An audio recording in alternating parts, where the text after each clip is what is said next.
نحمده ونصلي على رسوله الكريم أما بعد فأعوذ بالله من الشيطان الرجيم بسم الله الرحمن الرحيم يا أيها الذين آمنوا كتب عليكم الصيام كما كتب على الذين من قبلكم لعلكم تتقون صدق الله مولانا العظيم.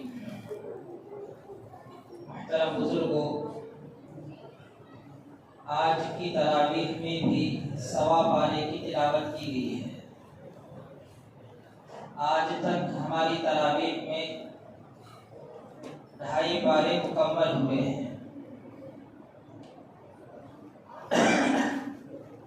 آج کی تراویح میں جس پارے کی تلاوت کی گئی ہے اس میں اللہ تعالیٰ نے بہت سے احکام بیان فرمائے ہیں. ان میں سے ایک حکم یہ بیان فرمایا کہ اگر کوئی کسی کو جان بوجھ کر عمدن ہونا بول کر قتل کر دے تو اس قتل کرنے والے پر قصاص واجب ہوتا ہے. یعنی قتل کرنے والے کو سزا میں قتل کر دیا جائے گا. اسے کہتے ہیں قصاص. قصاص کا اصل معنی ہے برابر برابر.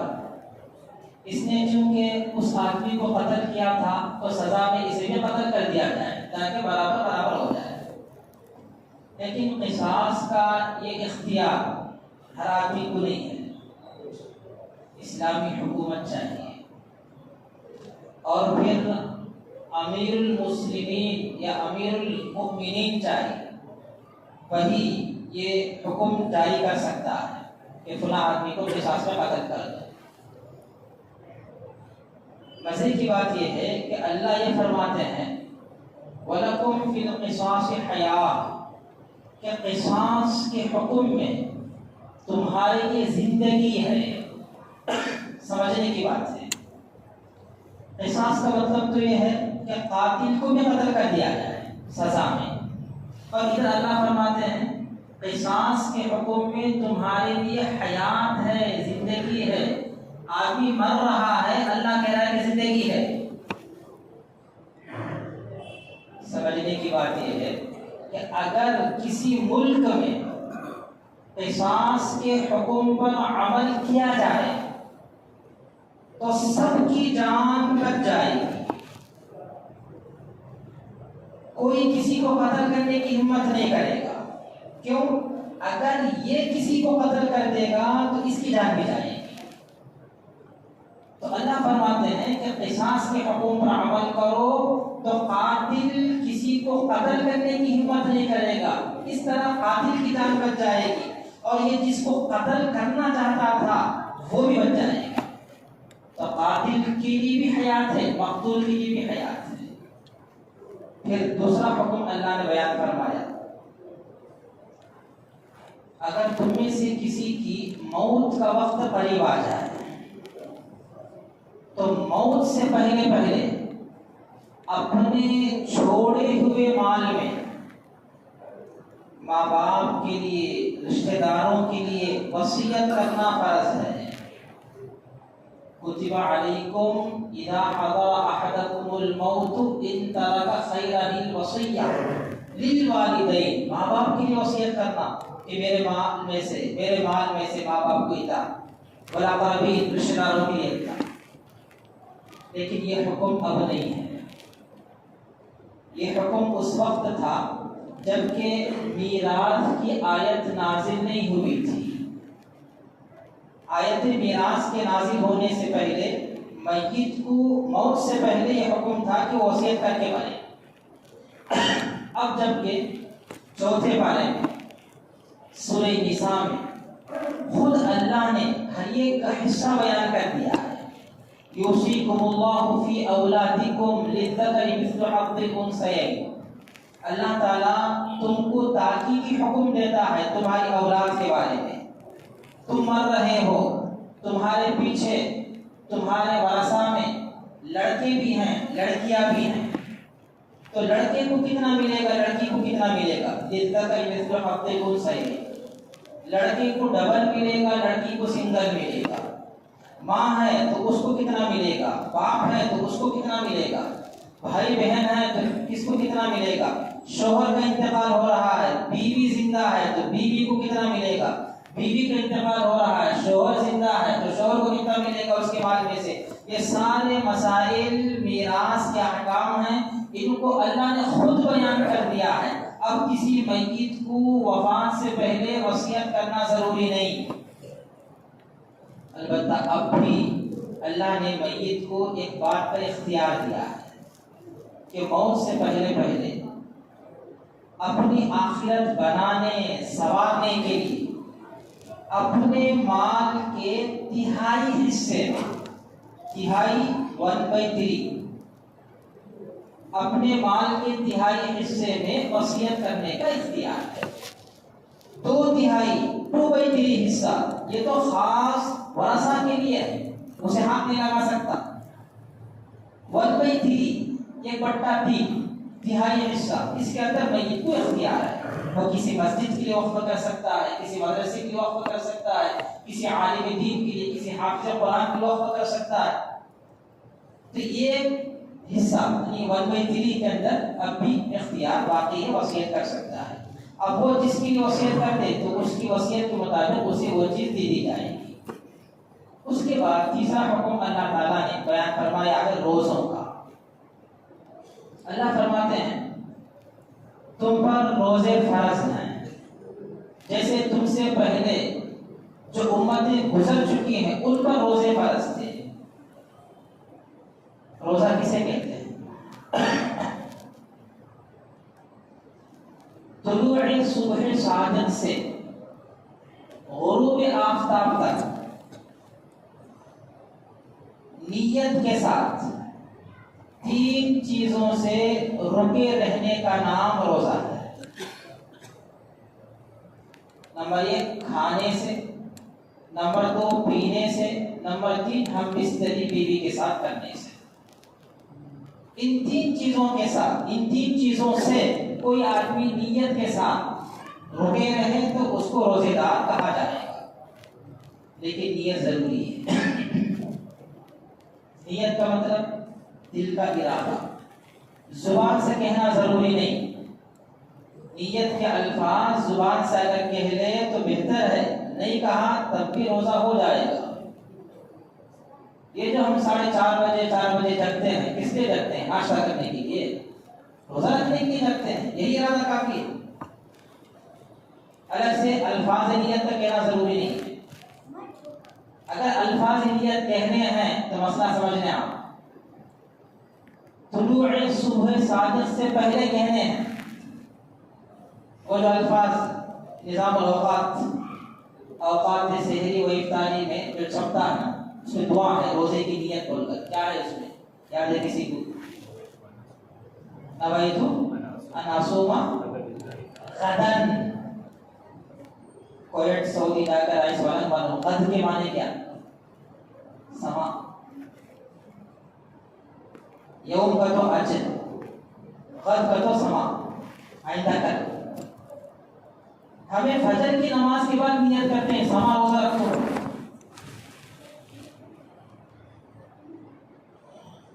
اسلامی اعتبار سے طلوع صبح صادق سے پہلے اگر یہ الفاظ کہنے ہیں تب غدن ٹھیک ہے، کیونکہ ابھی روزہ شروع نہیں ہوا، سما روزہ رکھو بول کر۔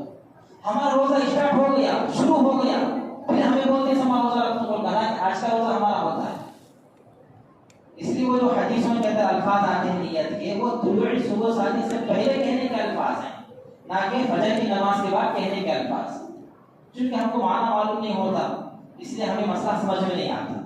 اب جب آپ کو معنی معلوم ہوگا تو آپ کو خود ہنسی آ رہی ہم کیا کام کر رہے ہیں بول کر۔ روزہ آج کا ہے، سما کی نیت ہمیں کرنا ہے۔ اس لیے طلوع صبح صادق سے پہلے نیت کرنی ہو تو یہ الفاظ کہہ لیں، ورنہ کوئی ضروری نہیں ہے۔ بہت سے لوگ پریشان رہتے ہیں، فجر کی نماز میں حاضر نہیں ہوئے، اتفاق سے سو گئے، پھر 9 بجے 10 بجے کسی امام صاحب کو پکڑ لیں، حضرت میں سحار کرایا، نیت بولو مجھے۔ ارے جو سحار کرانا وہ نیت ہے تیری، الگ سے پھر نیت کے الفاظ کہنے کی کوئی ضرورت نہیں۔ تو بہرحال نیت کے ساتھ ان 3 چیزوں سے رکا رہے تو اس کو روزے دار کہیں گے۔ اگر کوئی آدمی بغیر نیت کے صبح سے لے کر شام تک بھوکا رہا، پیاسا رہا، ہم بستری سے دور رہا، اس کو روزے دار نہیں کہیں گے، کیونکہ نیت نہیں ہے۔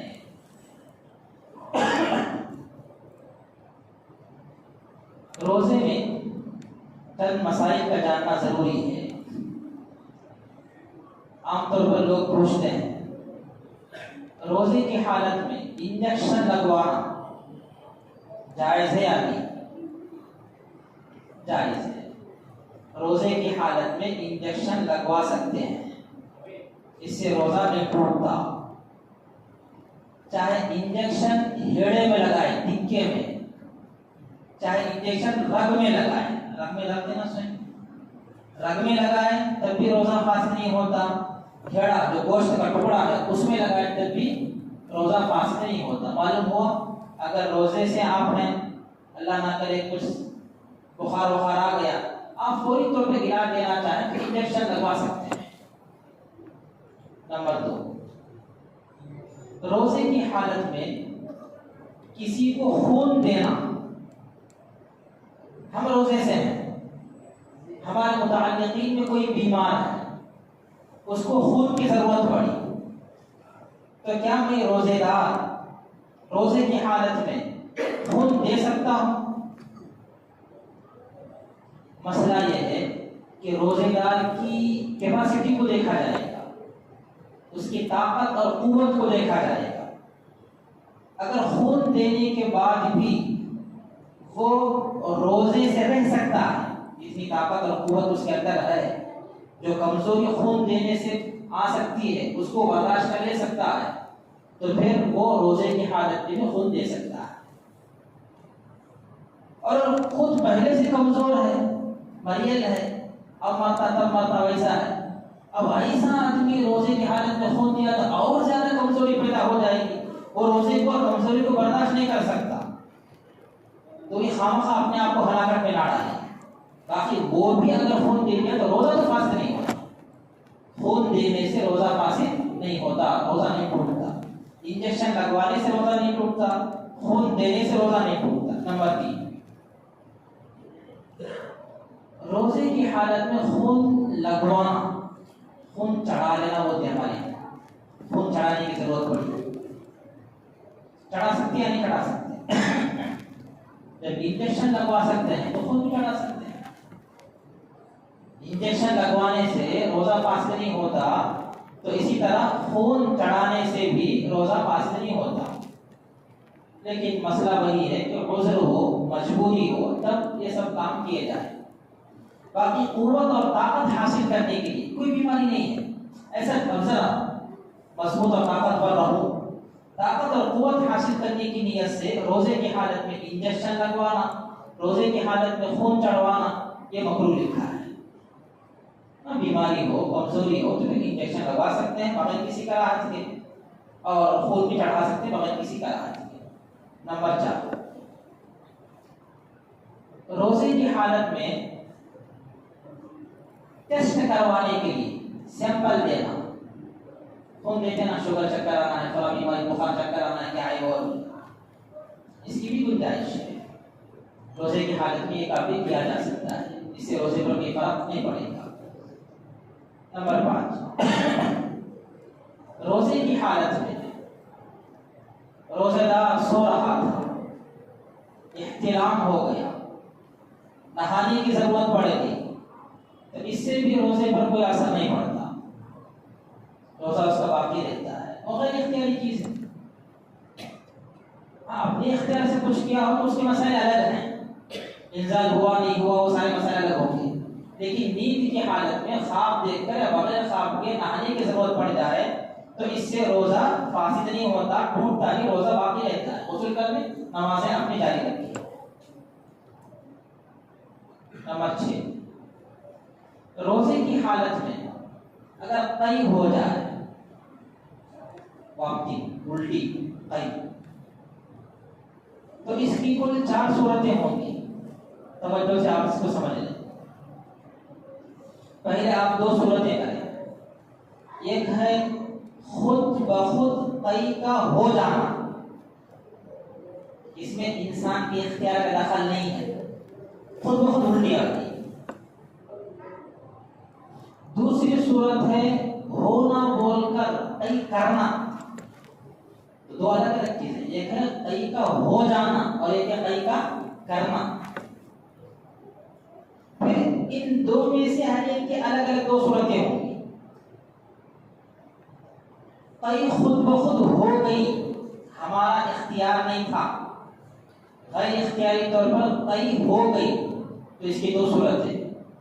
نمبر ایک، تھوڑی ہوئی ہے یا منہ بھر کر ہوئی ہے، تھوڑی ہوئی ہے یا منہ بھر کر ہوئی ہے۔ اسی طرح قی اپنے اختیار سے کی ہے، تو اس کی بھی دو صورتیں ہوں گی۔ جو قی اپنے اختیار سے روزے دار نے کی ہے وہ تھوڑی قی کی ہے یا منہ بھر کر قی کی ہے، تو کل کتنی صورتیں ہو گئی؟ 4 صورتیں ہو گئی۔ اللہ کا شکر ہے ان 4 صورتوں میں سے صرف ایک صورت میں روزہ ٹوٹتا، باقی 3 صورتوں میں روزہ نہیں ٹوٹتا۔ ایک صورت کو آپ یاد رکھیں جس میں روزہ ٹوٹتا ہے، روزے دار نے اپنے اختیار سے قی کی، اپنے اختیار سے ہونا بول کر قی کی اور منہ بھر کر قی کی، دو شرطیں، اپنے اختیار سے قی کی ہو اور منہ بھر کر قی کی ہو، تب روزہ فاسد ہوگا۔ باقی جو 3 صورتیں ہیں، خود بخود قی ہو گئی، تھوڑی ہوئی، روزہ نہیں ٹوٹتا، خود بخود قی ہو گئی، منہ بھر کر ہو گئی، روزہ نہیں ٹوٹتا۔ اس نے خود ہونا بول کر قی کی لیکن تھوڑی سی کی، منہ بھر کر قی نہیں کی، اس سے روزہ نہیں ٹوٹتا۔ روزے کے فاسد ہونے ٹوٹنے کے لیے 2 شرطیں ہیں، قی کرے اور منہ بھر کر کرے، تب روزہ فاسد ہوگا۔ کن لوگوں کو ماہ رمضان میں روزہ نہ رکھنے کی رخصت ہے؟ رخصت کا مطلب چھوٹ، چھوٹ کو تو معاف نہیں، بعد میں قضا کرنا سوچو۔ رخصت کا مطلب چھوٹ یعنی معاف نہیں، اب نہیں رکھے تو گناہ نہیں، بعد میں لگی رکھنا سوچو۔ قرآن کا اللہ 2 کو ذکر کیا ہے، فمن کان منکم مریضا، تم میں سے جو آدمی بیمار ہو، او علی سفر یا مسافر ہو، فعدۃ من ایام اخر، یہ دونوں بیماری کے زمانے میں، سفر کے زمانے میں روزہ چھوڑ سکتے ہیں، روزہ نہ رکھنے کی ان دونوں کو رخصت ہے، اجازت ہے، لیکن جب بیمار شفا یاب ہو جائے، تندرست ہو جائے، تو اپنی بیماری کے زمانے کے روزوں کی قضا کرنی پڑے گی۔ اسی طرح جب مسافر سفر سے واپس آ جائے، اس کا سفر ختم ہو جائے، تو پھر اپنے سفر کے زمانے میں چھوٹے ہوئے روزوں کی قضا کرنی پڑے گی۔ بیمار سے کون مراد؟ بیمار سے مراد وہ شخص ہے جس کو روزہ رکھنے سے بیماری اور بڑھ سکتی ہے، یا روزہ رکھنے سے بیماری سے شفا ملنے میں دیر ہو سکتی ہے۔ 2 چیزیں لگے، بیماری کا بڑھنا، بیماری سے شفا کے ملنے میں تاخیر ہونا۔ ایسے آدمی کو شریعت میں بیمار کہتے ہیں، ذرا سر میں درد آ گیا، ذرا پاؤں میں درد آ گیا، گڑیا میں درد آ گیا، یہ بیماری نہیں ہے۔ ایسے بیمار کو روزہ چھوڑنے کی اجازت نہیں ہے، چھوڑے گا تو گنہگار ہوگا۔ اسی طرح مسافر سے کون سا مسافر مراد ہے؟ وہ مراد ہے جو شرعی مسافت کے بقدر سفر پر ہو۔ شرعی مسافت کیا ہے؟ 48 میل، 40 پر 8 میل۔ اسی میل کو اگر ہم کلومیٹر میں لے آتے ہیں، کیونکہ آخر کلومیٹر کا زمانہ ہے، میل کا زمانہ تو نہیں۔ ہمارے بابا 900 میل کو جانتے ہیں، یہ 2 میل ہے، یہ 3 میل ہے، روز ہمیں معلوم ہوتا ہے وہ میل کیا ہے، کلومیٹر کے حساب سے 78 کلومیٹر، 78، 70 پر 8 کلومیٹر کی مسافت پر جا رہا ہے تو اسے مسافر بولیں گے. ویسے آدمی کو روزہ چھوڑنے کی اجازت ہے. لیکن ہے باریک مسئلہ لکھا ہے فقہاء نے، وہ سمجھنے کی ضرورت ہے. وہ یہ کہ سحری کے وقت وہ سفر پر ہو تو اسے روزہ چھوڑنے کی اجازت ہے. سحری کے ٹائم اگر کسی کا ارادہ فجر کی نماز پڑھ کو سفر میں جانے کا ہے تو خالق نے اسے اجازت نہیں ہے، اسے چھوٹ نہیں ہے. ایک مریض ہے اور ایک مسافر ہے. نمبر 3 حاملہ عورت. ایک عورت امید سے ہے، حمل سے ہے. ڈاکٹروں نے بتایا کہ تم کو خوب پانی پینا ہے، تم کو کھاتے پیتے رہنا ہے خون کی کمزوری کی وجہ سے یا بچے کی کمزوری کی وجہ سے، تو فقہاء نے ایسی حاملہ عورت کو بھی روزہ چھوڑنے کی رخصت اور اجازت دی ہے. نمبر 4 مرضعہ دودھ پلانے والی عورت کہ روزہ رکھنے کی وجہ سے دودھ سوکھ جائے گا، کم ہو جائے گا. بچہ اوپر کا دودھ نہیں پیتا ہے، باٹل کا ماہی کا دودھ پی رہا ہے، ماں روزہ رکھے گی تو دودھ کم ہو جائے گا، بچے کو بھوک لگے گی، اس کی بھوک پوری نہیں ہوگی، ایسا کر کے مسئلہ ہے. تو پھر دودھ پلانے والی عورت کو بھی روزہ چھوڑنے کی اجازت ہے. پہلے 2 مریض اور مسافر ان کو قرآن میں اللہ نے بیان کیا ہے، باقی 2 کو رسول اللہ صلی اللہ علیہ وسلم نے حدیث میں بیان کیا ہے. اس طرح 4 افراد وہ ہیں جن کو ماہ رمضان میں روزہ چھوڑنے کی رخصت اور اجازت ہے. ایک مسئلہ بتا کر میں اپنی بات ختم کرتا ہوں. ایک مسئلہ لوگ بہت پوچھتے ہیں، پوچھنا بھی چاہیے، وہ ہے کہ اگر کوئی آدمی اتنا بوڑھا ہے، عمر رسیدہ ہے کہ اس کے اندر روزہ رکھنے کی طاقت نہیں، یا کوئی آدمی ایسی بیماری میں مبتلا ہے، اللہ ہم سب کی حفاظت فرمائے، ایسی بیماری میں مبتلا ہے جو بیماری دائمی ہے، اس بیماری کا کوئی علاج نہیں، اس بیماری سے شفا ہونے کی کوئی امید نہیں، اسے بولتے ہیں دائمی بیماری. یا تو بوڑھا ہے شیخ پانی، یا ایسا مریض ہے کہ اس بیماری سے شفا ہو ہی نہیں سکتی، ایسا بھی کیا ہے. اللہ نے فرمایا وَعَلَى الَّذِينَ يُطِيقُونَهُ فِدْيَةٌ طَعَامُ مِسْكِينٍ. جس کے اندر روزہ رکھنے کی طاقت نہیں ہے بڑھاپے کی وجہ سے یا مسلسل بیماری کی وجہ سے، تو اسے آدمی کو 1 روزے کا 1 فدیہ دینا ہے. 1 روزے کا 1 فدیہ کتنا؟ 1 فطرے کے برابر 1 فدیہ، 2.25 کلو گیہوں سے اگر ہم فدیہ اور فطرہ نکالیں تو 2.25 کلو گیہوں یا اس کی قیمت جو مارکیٹ میں میڈیم قسم کا جو گیہوں ملتا ہے اس کے اعتبار سے 2.25 کلو گیہوں 1 روزے کا 1 فدیہ ہے، 1 فطرہ. اگر مہینہ 20 پر 9 دن کا تھا تو 20 پر 9 فدیے اور فطرے دینے ہوں گے، اور اگر مہینہ 30 دن کا تھا تو پھر 30 فدیے اور 30 فطرے دینے ہوں گے. یہ چند مسائل میں نے اس تفسیر کے حوالے سے آپ کے سامنے بیان کیے ہیں، اور جس کو جو ضرورت ہے مسائل وہ آپ روزوں کی مسائل معلوم کر سکتے ہیں. اللہ تعالی ہم سب کو دین کا صحیح فہم نصیب فرمائے، قرآن سے سچا تعلق نصیب فرمائے. آمین ثم آمین. وآخر دعوانا الحمدللہ.